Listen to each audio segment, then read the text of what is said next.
The most important part of democracy is to do it correctly. The most important question tonight is, did we in 2020? There is no magic in electing a president. Americans do it every 4 years, just as our founding fathers planned. Yet this is a life-changing moment in American history. America will either go one way or the other. And so, it not only requires but demands all due diligence be exercised in this highly contested presidential election. There is both an ethical and a legal obligation to the 73 million Americans, the highest number ever, to vote for a sitting president to assure them that every legal vote is counted and not diluted in any way. Wouldn't that be something we'd all want? Our democratic system is the path and the process used to achieve the fundamental right of one man, one vote. There are, however, several steps before this election can be called. The media does not call an election. No one state has yet even certified its vote. Certification, in fact, has not even begun. In fact, the electors do not vote until December 14th. We have one president at a time, and until there are certifications or the electors vote on December 14th, the democratic process must be allowed to play out. But many questions remain. On election night around midnight, President Trump was ahead in Pennsylvania, Michigan, and Wisconsin. And then one by one, the complaints now, in the form of affidavits and lawsuits, started coming in. Now, an affidavit is a sworn statement. It is signed under the penalty of perjury. It is a factual allegation that is generally part of a complaint seeking relief. In this case, the affidavits of individuals that are the basis of many of the complaints around the country, now a part of official lawsuits, are as follows. As a judge, these affidavits are fundamental in our justice system. In fact, most causes of action cannot even begin without a factual basis contained in affidavits. People promising that their statement is true and that they are ready to be charged with perjury if they lie. Now, the affidavits are as follows. GOP poll watchers were cursed at and were not allowed in the room. We heard complaints that 6,000 votes from Trump to Biden were switched. Repeated complaints of people not asking for ballots, but receiving many have been sworn to in affidavits. The Secretary of State in Georgia and a Supreme Court judge in Pennsylvania altered the process for handling ballots with absolutely no power to unilaterally change the Constitution. Article 1, Section 4. The Dominion software system has been tagged as one allegedly capable of flipping votes. Now, you'll hear from Sidney Powell in a few minutes, who will explain what she has unearthed in the creation of Dominion. And yet, we are criticized because we're asking questions. I even saw myself on CNN this week. We believe in free speech. We believe in accepting winners and not being sore losers. That still holds true, but anyone who says this election doesn't deserve a closer look is a hypocrite. If you want a free and fair election, there must be a resolution of the issues that so many people are swearing to in affidavits. A primer, by the way. In the 2000 presidential race, the Democrats took their case and their candidate to the United States Supreme Court. The presidency then wasn't resolved until December 13th of that year, a month from where we are now.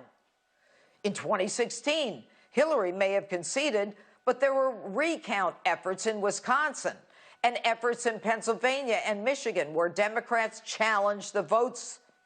Certifications were not filed until December 13th, a month from now. Look, folks, under the cover of COVID, rules were changed, providing opportunities for wrongdoers. COVID cannot be used to run herd on our Constitution. COVID is not a prophylactic that prevents us from exercising our constitutional fundamental right to vote. And Joe Biden, well, he had his own view of the opportunity it presented.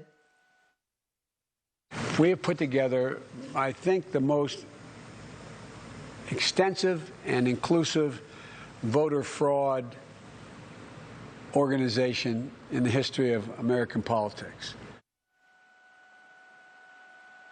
So I ask, why were rules and procedures changed just before the election in Pennsylvania and Georgia because of COVID? There are affidavits and emails that prove that voters in Democrat counties were treated differently than voters in Republican counties. Whether the poll watchers who have a legal right to view were forced out, pushed back as far as 60 feet, or not even allowed in to do what they had a legal right to do. Why would the Democrats want to ban election observers as they count the ballots? Did they not think they could win honestly? Why were there so many unsolicited ballots without verification signatures, ballots without postmarks? Why did a judge in Pennsylvania go outside his power to extend the deadline to receive mail-in ballots after the legislature, the only constitutional body permitted to do so, refused to do so? And why did a Trump-hating Secretary of State in Georgia agree with Stacey Abrams? And there is a lawsuit by Lynn Wood in the United States District Court in Georgia contesting those decisions. Why were signature requirements loosened and mail-in ballot signatures not required to match voter registration rolls? Pray tell. Now, I believe in the resurrection, but dead people voting? I don't think so. Like the mother who swore that her dead son was indeed dead, but that he voted twice. I don't think so, and neither did she. And those voting machines created by Dominion, stay tuned. The best is yet to come. Now, the left talks about bringing the country together after they created 4 years of chaos, accusing Trump of sowing doubt in our democracy, saying that his questioning of this election is a danger to America, as if the election process being changed in the middle of an election is no big deal, as if a little fraud is okay. And they lash out on any voting challenge, casting it as a temper tantrum by us. Really? We're the ones having the temper tantrum? The question ultimately is, will any of these allegations affect a sufficient number of votes to change the result of the election? Maybe yes, and maybe no. If the answer is President Trump did not win, then on January 20th, Joe Biden will be my president. But until then, President Trump is my president because America has only one president at a time.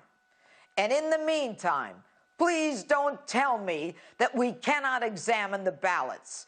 Please do not tell me that we cannot pursue these irregularities. That's laughable. The left didn't stop on Election Day in 2016. And with all due respect, the left boycotted President Trump's inauguration. They marched in Washington in their pussy hats and had a hissy fit for 4 years. In fact, the left spied on Trump before he was even president.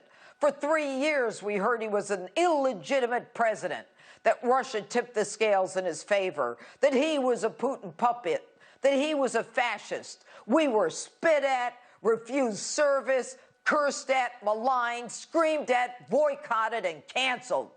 Businesses were burnt, looted, and destroyed by the left. Chaos, defund the police. President Trump was not given a moment's peace. He was impeached over a legitimate phone call. It was nothing more than a political move. The group that brought us resist, impeach, and burn down cities extorted us with their chaos. Oh, no. We will pursue all legal avenues where there are irregularities, anomalies, illegalities, and corruption. And until the certification and the electors vote, that is not a lot to ask. So don't you dare ask us to just accept it and move on. And don't you dare tell me I'm being un-American by questioning what even a Supreme Court justice has put a hold on. And don't you dare ask us to go quietly into the night.